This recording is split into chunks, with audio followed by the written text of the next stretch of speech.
fue derrotado en Valladolid el 24 de diciembre de 1813. Llega la Constitución de Cádiz, después abolida por Fernando VII. Y después sigue la insurgencia de Javier Mina y Fray Servando Teresa y Mier.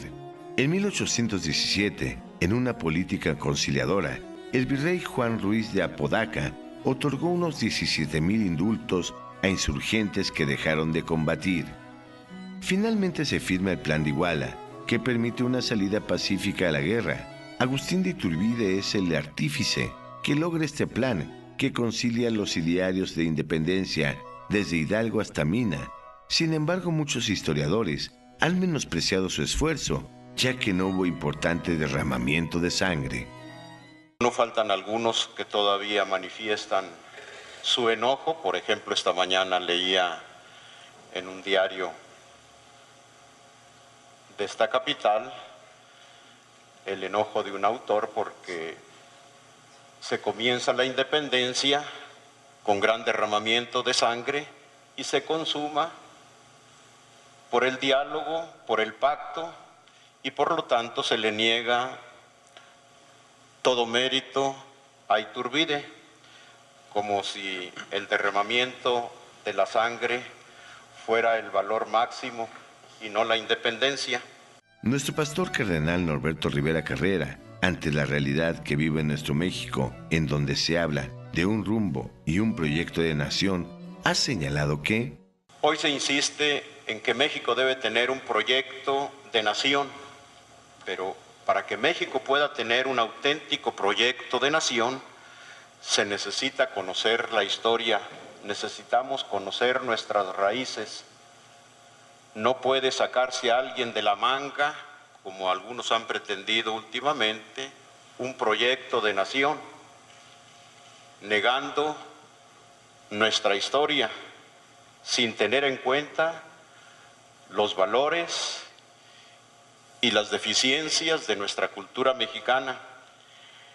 El narrar los datos históricos no basta, es indispensable buscar las causas, y aquí veo un mérito de este libro, que va precisamente a buscar las causas. ¿Por qué se va gestando esa independencia? ¿Por qué se llega finalmente a la consumación? A mí me ha llenado de alegría en este tiempo ver la aparición de estudios significativos, de artículos sueltos que tienen un mayor equilibrio delante de la historia. No faltan los extremismos, pero la mayoría de los autores ahora tratan de entender mejor esos dos acontecimientos de la revolución y de la independencia en el contexto en que se dieron. El jueves 27 de septiembre de 1821, en una mañana plena de sol y de alegría, unos 16,000 integrantes del ejército trigarante entraron triunfantes a la Ciudad de México.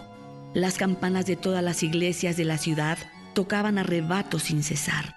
Las calles, las fachadas de las casas, los faroles, los arcos de triunfos ostentaban los tres colores de las tres garantías: independencia verde, religión blanco y unión rojo, los tres colores atribuidos a las tres virtudes teologales: esperanza, fe y caridad. Finalmente, hablando sobre la obra de la independencia traicionada, el historiador de la Arquidiócesis Primada de México nos dice: un mérito del presente libro es que toma en cuenta el momento de la consumación de la independencia en 1821, que se realizó casi sin derramamiento de sangre, acontecimiento que la historia oficial quiere hacer olvidar de la memoria histórica de los mexicanos de hoy. No se puede conmemorar el inicio de una lucha haciendo a un lado el momento en que se llega al objetivo de ella, y es que en esa consumación es significativo el apoyo que la mayoría de los obispos le dieron a Iturbide. Lo mismo hicieron los presbíteros, gran parte del pueblo, incluso muchos de los antiguos insurgentes, a pesar de que Iturbide había sido un militar realista. ¿Y por qué en 1820 se dio un cambio en los obispos de lo que ahora es la República Mexicana, de los cuales todos menos 2 eran peninsulares, y que entre 1810 y 1815 se habían opuesto a los insurgentes? Porque en España subió en ese año un régimen anticlerical y liberal. Por tanto, el episcopado no cometió el error de querer depender de aquellos que desde su perspectiva combatían a la Iglesia en España, y por eso optaron a favor de Iturbide y del Plan de Iguala, el cual proponía 3 cosas fundamentales: religión católica, independencia de España y unión de todos los mexicanos. Una historia de libertad, parte 2. Después llegaría el establecimiento de la República y las famosas leyes de reforma que promovieron la separación de la Iglesia del Estado.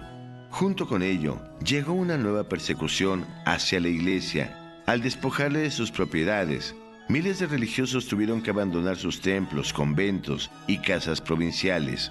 Luego, algunos años de estabilidad y cierta paz, hasta que nuevamente llegaría una lucha armada. La Revolución Mexicana, que costó millones de vidas y en donde nuevamente se confrontaron cristianos contra cristianos. Se consumaría la lucha revolucionaria y en los años 20, otra persecución a la Iglesia, a la que se acusaba de un crimen no cometido, la muerte del general Álvaro Obregón, que tuvo como resultado la Guerra Cristera. Vendrían los tiempos modernos y la máxima organización de nuestra santa institución para la ayuda de personas de todas las razas, especialmente en momentos de guerra y de desgracia.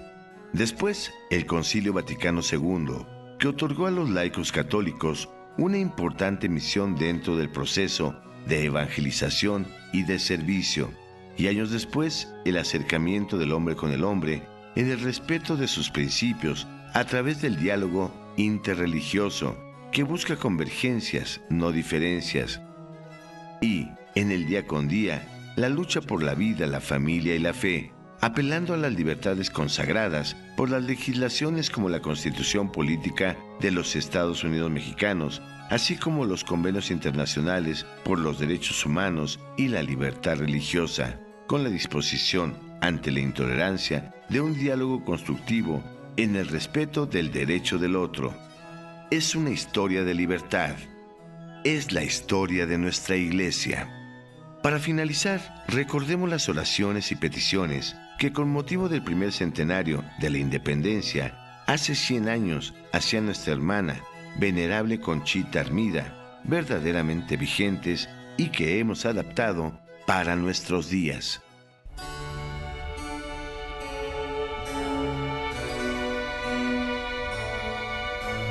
La oración es el recurso más poderoso para alcanzar las gracias del cielo.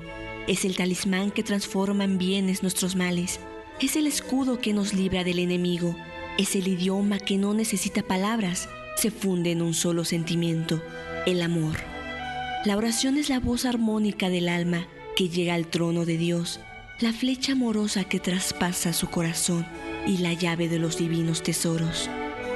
El alma que ora alcanza, mas para orar con fruto es necesario ser puros, humildes y serviciales. Ejercitando estas virtudes, las personas que forman la alianza de amor pedirán diariamente con todo el fervor de sus corazones, en este mes bicentenario memorable para nuestra patria, las gracias siguientes: el eterno descanso de los que murieron en la Guerra de la Independencia, la felicidad espiritual y temporal de México, el logro de la marcha en unidad de la Iglesia y la nación, la educación de todos los niños mexicanos, la reparación de los pecados públicos que se han cometido en estos 200 años. Además de orar por estas intenciones, ofrecerán todas las obras del mes, sus comuniones, misas, rosarios, a la Santísima Virgen de Guadalupe, patrona de México, para que ella se digne presentarlas al Señor, a favor de los gobernantes y de todos los mexicanos.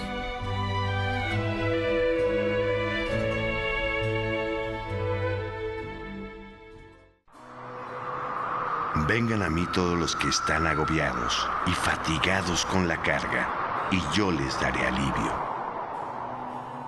En aquel tiempo, cuando Jesús vio a la muchedumbre, subió al monte y se sentó. Entonces se le acercaron sus discípulos. Enseguida comenzó a enseñarles y les dijo: Dichosos los pobres de espíritu, porque de ellos es el reino de los cielos. Dichosos los que lloran, porque serán consolados. Dichosos los sufridos, porque heredarán la tierra. Dichosos los que tienen hambre y sed de justicia, porque serán saciados. Dichosos los misericordiosos, porque obtendrán misericordia. Dichosos serán ustedes cuando los injurien, los persigan y digan cosas falsas sobre ustedes por causa mía. Alégrense y salten de contento, porque su premio será grande en los cielos.